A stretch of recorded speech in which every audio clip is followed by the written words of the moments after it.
Então, vamos lá. Vai dar. Este caso daqui tentaram muito banalizar. Nós vamos falar do ET de Varginha, que surgiram as máscaras de carnaval, foi em janeiro o fato, né? Então, nós tivemos em janeiro de 96, né? E esse eu estava trabalhando também, é uma história que eu já contei. 10 anos depois do que aconteceu com o Fernandes. Exatamente, né? E vamos esperar um para 2026 agora, então. Vamos ver se está de ideia com dessa, né?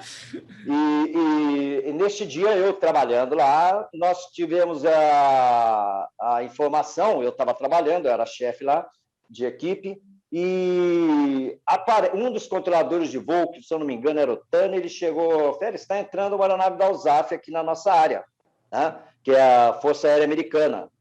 E para uma aeronave de outro país militar entrar em qualquer outro país, ela tem que ter um prazo de, acho que 48 horas antes para autorizar ela a entrar naquela área. Um avoém. Tem que ter um avoém. E eu fui lá procurar na minha pasta, não tinha avoém nenhum.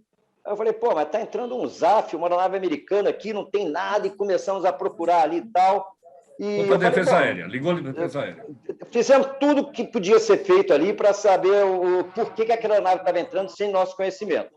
E é de conhecimento do pessoal da aviação que uma aeronave militar estrangeira, quando entra no país, ela não pode efetuar desvios, vou cortar caminho por aqui, então ela segue aquele padrão todo certo que ela é observada pela Defesa Aérea, né? Aí tá, eu falei assim, pô, eu vou tomar uma providência aqui. E antes que eu pudesse ligar para a chefia para pegar a informação, entrou um oficial lá na nossa área, que era o chefe nosso. Então, não foi E ele nem ficava ali, ele era do Torreão, né? Então, ele entrou lá. Aí ele falou assim, Félix, está entrando aí uma aeronave da USAF, não deu tempo de fazer o avoém aí, então deixa entrar aqui. É lógico que eu não ia ponderar, né? Mas eu só pedi para que ele me mandasse por escrito depois, porque eu tinha que ter aquilo. Era uma responsabilidade muito grande uma aeronave estrangeira entrar no nosso espaço militar sem autorização. Sem ter autorização. Exatamente. Aí tá, ele veio, autorizei, passou normal. Isso daí foi no dia 19 de janeiro, 20 de janeiro, né? Se eu não me engano. Ele pousou em Campinas, não veio nem para São Paulo, Congonhas, apesar de ele estar falando que viria para Guarulhos, aliás. Né? A alegação dele, quando chegou numa posição, ele falou, não, meu destino é Campinas. Né? Conclusão, pousamos em Campinas aí, até aí nada diferente, exceto o fato de eu não ter tido o avoém dele. Né? O curioso começou a acontecer a partir daí. Daqui a pouco passou, eu acho que não deu 15 minutos ou 20 no máximo assim, apareceu a Torre Campinas ligando para a gente, solicitando autorização de 2 helicópteros da Força Aérea para Varginha. Né? Falou assim, olha, o plano de voo dele ainda nós não temos em mãos, mas ele vai para Varginha, passou os dados por escrito, tempo estimado de voo, autonomia, pessoas a bordo, passou tudo. Né? Então, aí começou, né? Até aí o fato dos ETs de Varginha era tinha levantado. Exatamente, né? E aí saíram esses 2 helicópteros, 2 SH-1D, saíram de Campinas, que provavelmente já estavam esperando lá, porque eles não são sediados ali, né? E foram para Varginha. De Varginha, eles ficaram lá um tempo, voltaram.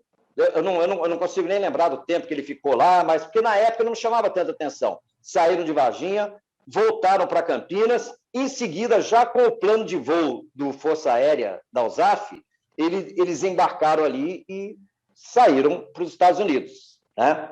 Então, o curioso disso tudo só aconteceu quando nós ouvimos as reportagens no dia seguinte ou 2 dias depois sobre esse tal ET de Varginha, que levaram muito para brincadeira, né? Todo mundo brincava e, inclusive, né, nós estávamos próximos do Carnaval, começou a surgir aquelas máscaras, vamos banalizar esse assunto. Então, foi uma experiência que eu tive, que tudo leva a crer assim, que de fato houve aquele ET de Varginha.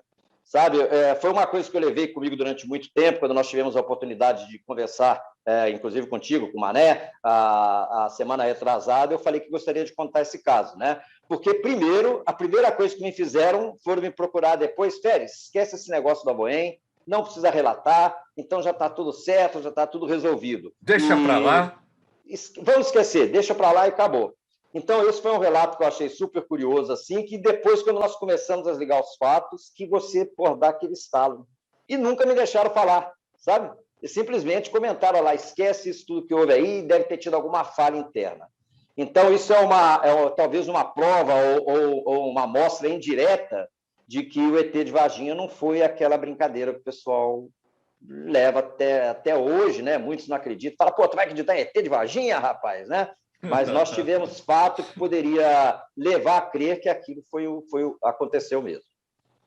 Você não aceita uma aeronave sem a Voem entrar no teu espaço aéreo, no teu território, que não estivesse autorizado previamente. E nem ela faria isso, né, Mané? Pois nem ela.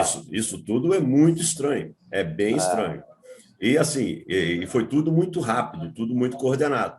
Pousou no lugar, decolou o helicóptero, voltou o helicóptero, decolou em seguida.